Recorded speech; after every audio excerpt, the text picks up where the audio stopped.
Beyond Science is Mikey Chen.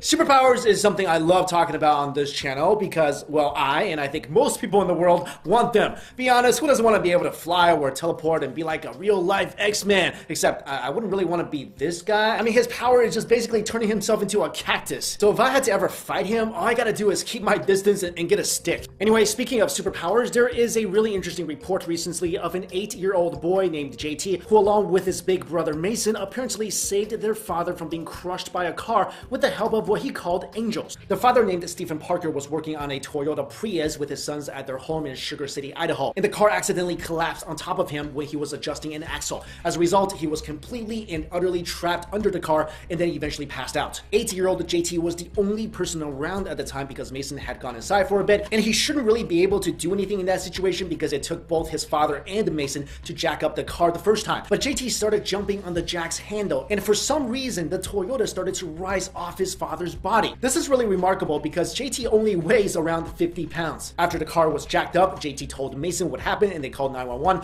Thankfully, Stephen Parker was saved, although he was in critical condition and had 13 broken ribs. And the strange thing was that after they went back home and JT once again tried to jack up the car, he could no longer do it. I mean, this could also be, like JT said, angels, I don't know. Now, it could be angels that helped JT lift the car, or it could be something known as hysterical strength, which is a supernormal strength that certain people possess when they're in life or death situations. I'm sure we've all heard stories of superhero instances in real life when people are suddenly able to lift impossibly heavy objects when they're trying to save their loved ones. There have been so many instances of these phenomena that there is no doubt that they do happen. But what is the strength that people develop in random spur-of-the-moment occurrences? The exact reason or explanation for this extreme strength is still a bit unclear, but we do know that it has to do with the fear and pressure one feels in a certain situation that allows them to do the impossible. First of all, you should know that something like hysterical strength is very difficult to test in a lab because, as I mentioned before, it's something you experience in life or death situations. So unless you're put into that kind of situation in a controlled environment, it's almost impossible to reproduce its effects. But there have been experiments related to the strength of a person's grip before and after being stimulated with electricity. And it was found that people have around 25% more strength after they've been shocked, which proves that people really do have strength that's usually locked up, but can be utilized when given a certain stimulant. Those who do believe that hysterical strength exists associated with something like an adrenaline rush. So let's talk about adrenaline for a minute here. Adrenaline, or more accurately known as epinephrine, is a hormone and a neurotransmitter that participates in the body's fight or flight response in certain high stress or dangerous situations. And adrenaline may be the cause for Hulk-like abilities because it basically gets rid of all the systems in your body that inhibit you from exerting your maximum strength. As a result, you forget the sensation of pain, your blood vessels are dilated, your muscles are more oxygenated, and your brain's activity speeds up in insane amounts. And since the brain controls muscles by sending impulses to motor neurons, there will obviously be more muscle fibers activated to perform a certain task. Alongside adrenaline, there's also another hormone called norepinephrine that some scientists believe to be a more convincing explanation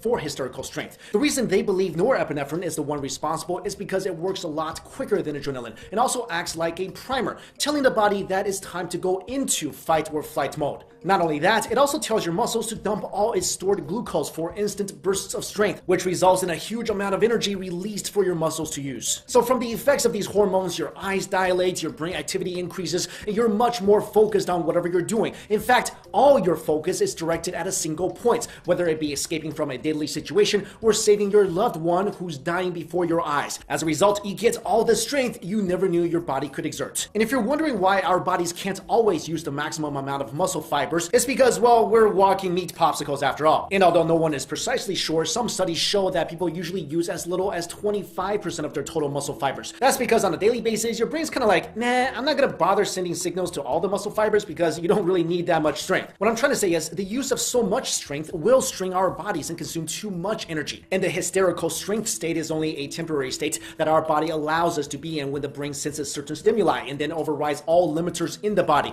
If we were in a hysterical strength state all the time, then we probably won't be able to stay alive for too long. Another example of hysterical strength can be seen from people who are on meth or PCP. One report speaks of a person who was on PCP and jumped off a building that was 3 stories high. After he landed, of course, his legs broke, but he continued running. Yup, he was running with broken legs. It's just that he was running so fast, his broken legs really didn't matter anymore. Basically, your body pumps out all these hormones and you're in a state where you're supposed to be seriously injured, but you're not, if that makes any sense. There are so many cases of Hysterical Strength that it would be impossible to list them all here. Anyway, there you go, guys. And by the way, if you want to see displays of Hysterical Strength, then go watch Yu Yu Hakusho, Fairy Tail, Ronin Kenshin, or basically any action anime series, especially Dragon Ball Z. Has Goku ever won a fight ever where he didn't discover another level of Super Saiyanness? Is that a word even? But let me know your thoughts on this topic. Do you believe that we all have an inner Hulk inside of us? All right, guys, thank you all so much for watching this video. I'll see you later. Hey guys, hope you're having a fantastic day. Thank you so much for watching Beyond Science. It's Mikey Chen.